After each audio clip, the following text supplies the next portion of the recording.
What's going on, guys? Extra Rounds here. What I got for you today is a bunch of little goodies that I bought for this gun right here, the Beretta Model 96D Centurion that I did a little video on a couple days ago. I got this gun in trade, and it's a great gun. I took it out to the range. Shoots great.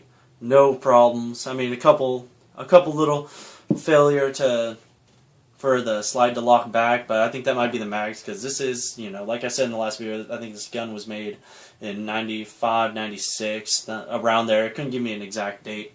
But anyways, I went ahead and got myself some goodies. One of the first things that I got were, well, I bought all this stuff pretty much at the same time besides these two, but a Blackhawk serpa holster, right hand matte finish, it says right there, for Beretta 92/96.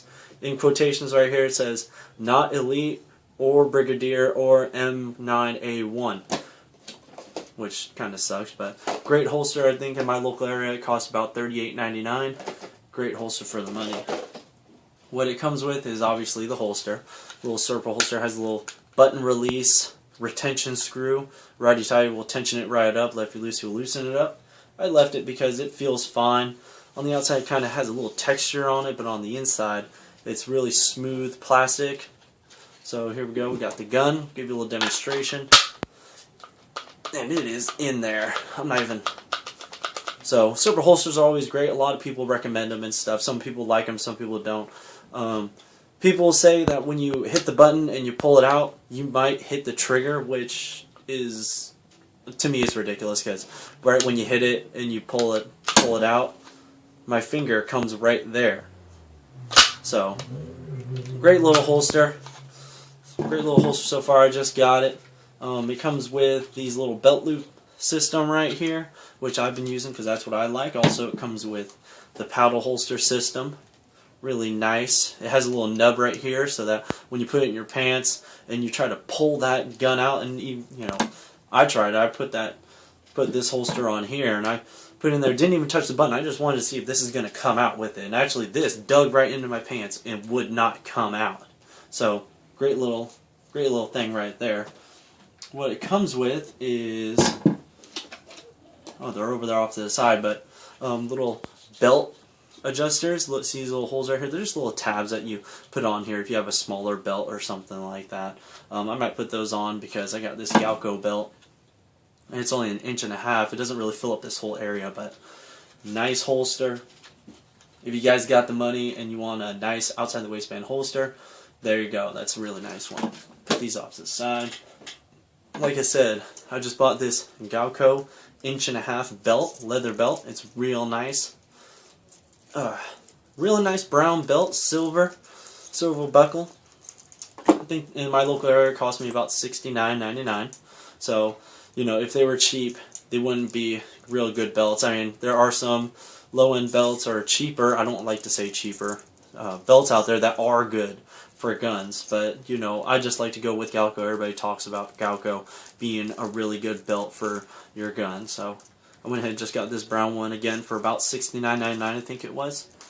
Put that off to the side. Here was the tabs for the Galco belt. It just says Galco gun leather holster belt.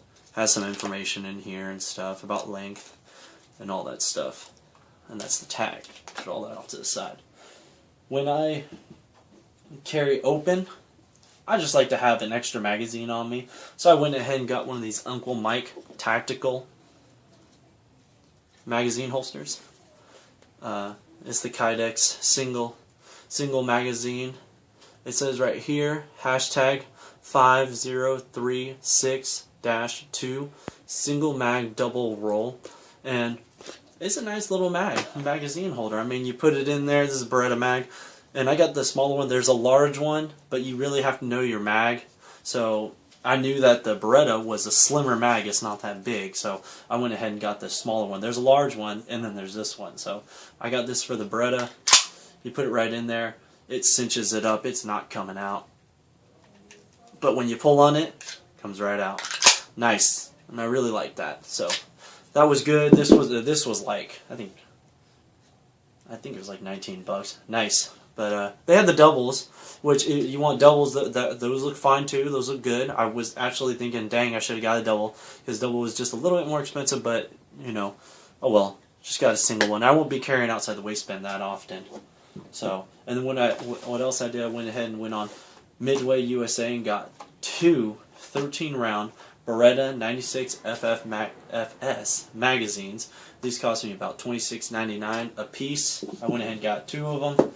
Second day shipping came to me today, actually about like 5 minutes ago.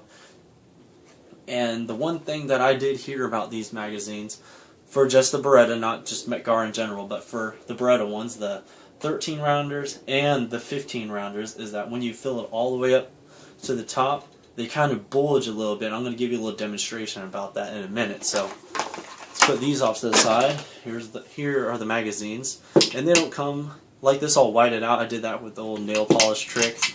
On the front here, it says Metgar Design and MFG, made in Italy. This side has 96 Metgar, and on this side it's all black. And on the back we have graduations from 5, 9, and 13. So really nice magazines. They seem nice and everything. I mean, they're new. I might throw a little bit of oil on them, wipe off the excess, and see how that goes. So here, we'll put one off to the side.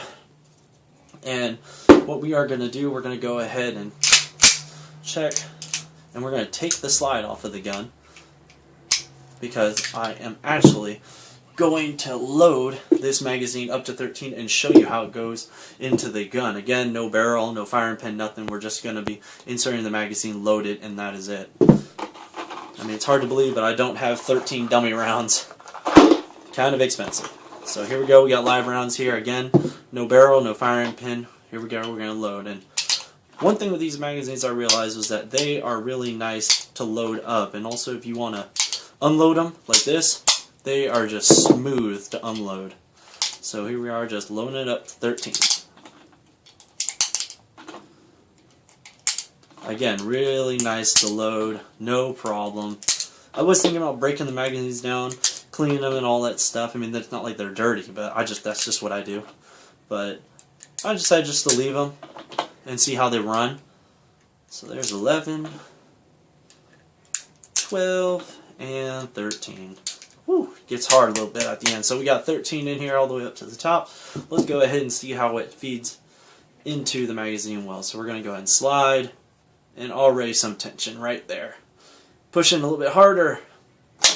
Okay, we're in.